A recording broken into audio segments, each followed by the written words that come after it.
ചുരുക്കത്തിൽ ഇതൊക്കെ വെച്ച് നോക്കുമ്പോൾ മുൻപ് ദേവിയുടെ ആരാധകരും ചടങ്ങുകൾ നടത്തിയിരുന്നവരും ബ്രാഹ്മണേതരർ തന്നെയായിരുന്നു എന്ന് നമുക്ക് ഉറപ്പിക്കാം. ഒരു ക്ഷേത്രത്തെ സംബന്ധിച്ച് ഏറ്റവും പ്രധാനമായ ഉത്സവത്തിന്റെ ആദ്യ ദിവസത്തെ ഏറ്റവും പ്രധാനമായ ചടങ്ങിൽ തന്നെ അബ്രാഹ്മണ വിഭാഗക്കാരുടെ അവകാശങ്ങൾ ആരംഭിക്കും. പ്രത്യേകം ശ്രദ്ധിക്കേണ്ടത്, ഈ സമയത്ത് ക്ഷേത്ര നടകൾ അടച്ചിടും. ഒപ്പം ഈ 2 പേരൊഴികെ മറ്റാരെയും പ്രദക്ഷിണ വഴിക്കകത്ത് പോലും പ്രവേശിപ്പിക്കില്ല. പിന്നെ പുണ്യാഹം.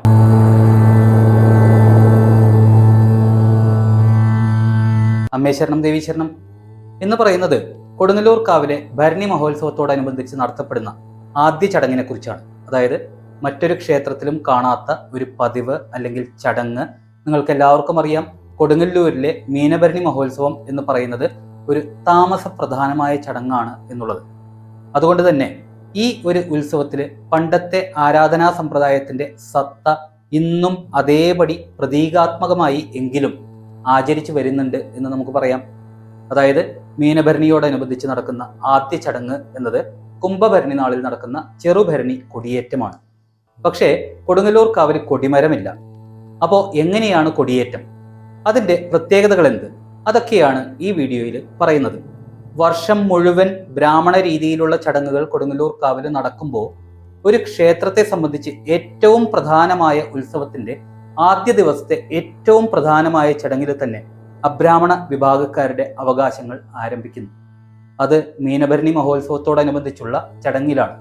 അതായത് കൊടിമരമില്ലാത്ത കാവിൽ മന്ത്രതന്ത്രാദികളൊന്നുമില്ലാത്ത അബ്രാഹ്മണ വിഭാഗം നടത്തുന്ന, പ്രത്യേകിച്ച് മുഹൂർത്തമൊന്നും നോക്കാത്ത ഒരു കൊടിയേറ്റം. അതാണ് കൊടുങ്ങല്ലൂരിലെ ചെറുഭരണി കൊടിയേറ്റം.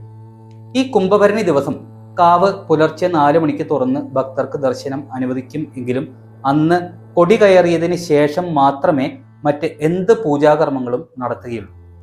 ഇതിൽ പ്രധാന ചടങ്ങുകൾ എന്ന് പറയുന്നത് മലയൻ തട്ടാൻ ഒരു കൊടിക്കൂറയിൽ, അതായത് ഒരു ചുവന്ന പട്ടിൽ താലി വെച്ച് കോഴിക്കല്ലിൽ സമർപ്പിക്കുന്നതും കുടുംബി സമുദായത്തിൽപ്പെട്ട ഇടമുക്ക് മൂപ്പന്മാർ കൊടികൾ കെട്ടുന്നതുമാണ്.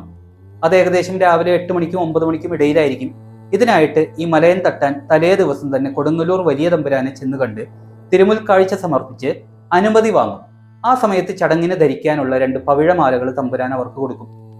അതിലൊന്ന് സ്വർണ്ണമണികളും പവിഴവും കൂടിക്കലർന്നതും, മറ്റൊന്ന് പവിഴം മാത്രമുള്ളതുമായിരിക്കും. അതിൽ ആദ്യത്തേത് മലയൻ തട്ടാനും രണ്ടാമത്തേത് അദ്ദേഹത്തിന്റെ അനന്തരവനും ധരിച്ചിട്ടാണ് അടുത്ത ദിവസത്തെ ചടങ്ങുകൾ നടത്തുന്നത്. കൊടിക്കുറയിൽ താലിയുമായി ചെണ്ടമേളങ്ങളുടെ അകമ്പടിയോടെ മലയൻ തട്ടാനും സംഘവും അവരുടെ തറവാട്ടിൽ നിന്നും പുറപ്പെട്ട് വടക്കേ നടയിലൂടെ പ്രവേശിച്ച് മലയൻ തട്ടാനും അനന്തരവനും മാത്രം കാവിലെ പ്രദക്ഷിണ വഴിയിൽ പ്രവേശിച്ച് കയ്യിലുള്ള മണിയടിച്ചുകൊണ്ട് കാവിന് 3 പ്രദക്ഷിണം വെക്കുന്നു. എന്നിട്ട് വടക്കേ നടയിലെ കോഴിക്കല്ലിൽ കൊടിക്കൂറയും താലിയും സമർപ്പിക്കുന്നു. പ്രത്യേകം ശ്രദ്ധിക്കേണ്ടത്, ഈ സമയത്ത് ക്ഷേത്ര നടകൾ അടച്ചിടും. ഒപ്പം ഈ 2 പേരൊഴികെ മറ്റാരെയും പ്രദക്ഷിണ വഴിക്കകത്ത് പോലും പ്രവേശിപ്പിക്കില്ല. പിന്നെ പുണ്യാഹം കഴിഞ്ഞ് നട തുറന്നിട്ട് മറ്റാർക്കും പ്രവേശനം ഉണ്ടായിരിക്കുള്ളൂ. അപ്പോൾ ഈ താലി സമർപ്പിച്ചതിന് ശേഷം മലയൻ തട്ടാനും സംഘവും ക്ഷേത്ര ദർശനം നടത്തി തമ്പുരാനെ കോവിലകത്ത് പോയി മുഖം കാണിച്ച് കൊടി കയറിയ വിവരം ധരിപ്പിക്കുന്നു. ആ സമയത്ത് ചടങ്ങ് നടത്തുന്നതിനായിട്ട് സമർപ്പിച്ച അല്ലെങ്കിൽ അവർക്ക് നൽകിയ ആ പവിഴമാലകളും തിരികെ നൽകണം. ആ സമയത്ത് തമ്പുരാൻ അവർക്ക് ഓണപ്പുടവയും കൊടുക്കുന്നു. അതേസമയം കോഴിക്കല്ലിൽ താലി സമർപ്പിച്ചാൽ ഉടനെ കുടുംബി സമുദായത്തിലെ അവകാശികളായ ഇടമുക്ക് മൂപ്പന്മാര് വടക്കേ നടയിലെയും കിഴക്കേ നടയിലെയും ആനപ്പന്തലുകളുടെ 4 അതിരുകളിൽ കൊടികൾ കെട്ടി പിന്നെ കാവിലെ ആൽമരങ്ങളിലെല്ലാം കൊടികൾ കെട്ടുന്നു. ഒപ്പം കുന്നത്തുമടത്തിലെ മൂത്ത അടികൾ വടക്കേ നടയിലെത്തി പ്ലാപ്പള്ളി തറവാട്ടിലെ മൂത്തമ്മയോട് ക്ഷേത്രം ശുദ്ധിയായില്ലേ എന്ന് വിളിച്ചു ചോദിക്കുന്നു. അതിന് മൂത്തമ്മ അടിച്ചു തളിച്ചിട്ടുണ്ട് എന്ന് പറയുന്നതോടുകൂടി ചടങ്ങുകൾ അവസാനിക്കുന്നു. പിന്നെ നട തുറന്ന് പതിവ് പോലെ പൂജകൾ ആരംഭിക്കുന്നു. ഭക്തർക്കും പ്രവേശനം അനുവദിക്കുന്നു. ഇതാണ് കുംഭഭരണി കൊടിയേറ്റത്തിന്റെ പൂർണ്ണമായ ചടങ്ങുകൾ എന്ന് പറയാവുന്നത്. ഇവിടെ മലയൻ തട്ടാൻ കൊടി കയറ്റുന്നത് അല്ലെങ്കിൽ കൊടി കയറ്റത്തിന് മുൻപ് പ്രതീകാത്മകമായി താലി സമർപ്പിക്കുന്നത് ബ്രാഹ്മണ മേധാവിത്വത്തിന് മുൻപുള്ള ആചാരങ്ങളുടെ അവശേഷിപ്പായി നമുക്ക് കരുതാവുന്നതാണ്.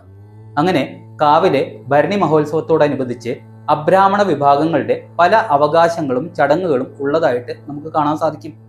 ചുരുക്കത്തിൽ ഇതൊക്കെ വെച്ച് നോക്കുമ്പോൾ മുൻപ് ദേവിയുടെ ആരാധകരും ചടങ്ങുകൾ നടത്തിയിരുന്നവരും ബ്രാഹ്മണേതരർ തന്നെയായിരുന്നു എന്ന് നമുക്ക് ഉറപ്പിക്കാം. അപ്പോൾ ഭരണി സംബന്ധമായിട്ടുള്ള മറ്റൊരു വീഡിയോയുമായിട്ട് വരുന്നവരെ നന്ദി, നമസ്കാരം.